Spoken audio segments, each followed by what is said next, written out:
Hi YouTube, we're making another video today. Unexpected video. I was pumping gas yesterday. I don't know where gas started pouring down.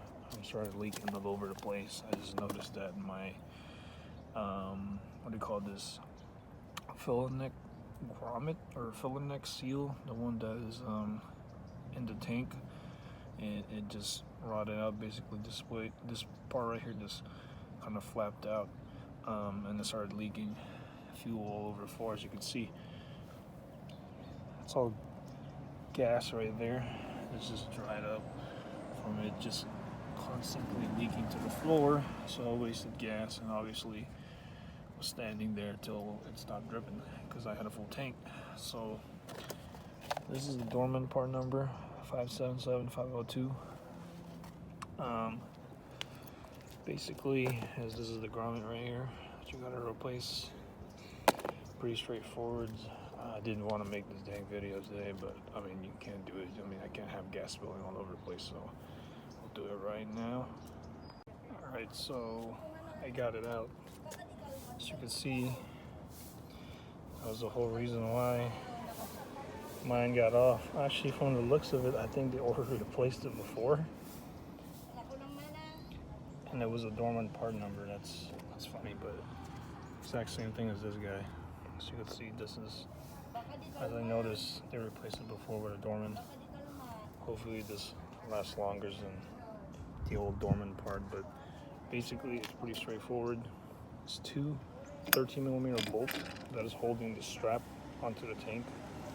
Then you have three 8mm bolt that's holding this filler neck up. And obviously you drop the tank. You have to drop the tank. It's almost possible to wiggle it out without dropping the tank. So just angle it like this, and it should just pop right out. It should just pop right out, and then there you go. I'll probably put some oil on it to lube it up,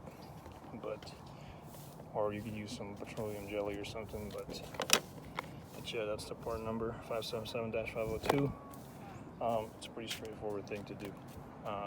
Definitely do it. He's got to drop the tank a bit, and the hardest part, I would say, is to wriggle the seal back inside the hole. So we'll do that right now. Finally got the seal in.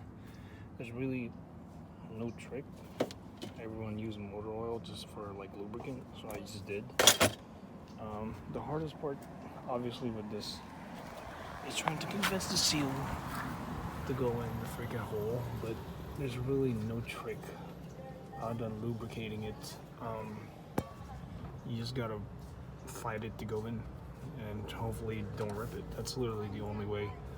There's no technique or anything, in my opinion. You just try to shove it in there, try to caress it in there, hopefully get it in. But yeah, there's no to me, no trick really to lubricating it.